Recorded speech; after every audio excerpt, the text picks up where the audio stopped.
پاکستانی اور عالمی میڈیا نے بھارت کا ایک اور جھوٹ بے نقاب کر دیا ہے۔ خیالی دہشت گرد کیمپوں کو نشانہ بنانے کے نام پر بزدل دشمن نے مظفر آباد میں نہتے اور معصوم شہریوں پر میزائل داغ دیے، جس سے 3 افراد شہید اور ایک معصوم بچی زخمی ہو گئی۔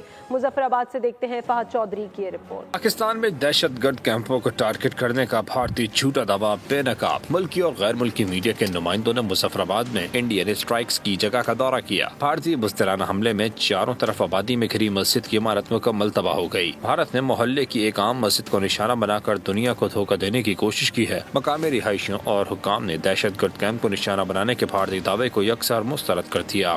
اس بزدلانہ کارروائی میں اس مسجد کے اندر 2 جو مسجد کے خدام تھے اور ایک نمازی وہ شہید ہو گئے، اور اس گھر ساتھ والی ایک بچی وہ زخمی ہو گئی۔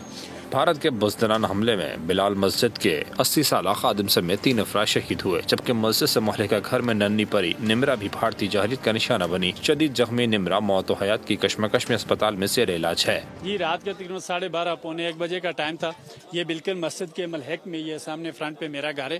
ہم لوگ سوئے ہوئے تھے، تو تقریباً جب پہلا اٹیک یہاں پہ ہوا تو اس اٹیک کی وجہ سے ہم لوگ جاگے۔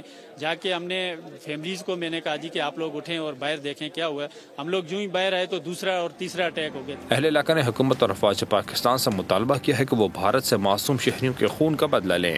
رات کی تاریکی میں شہری آبادی کو نشانہ بنا کر بھارت نے یہ ثابت کر دیا کہ وہ ایک بزدل دشمن ہے۔ کیمرامین شبیر احمد کے ساتھ فہد چودھری، بول نیوز، مظفر آباد۔ سبسکرائب کریں اور بیل دبائیں تاکہ کوئی خبر رہ نہ جائے۔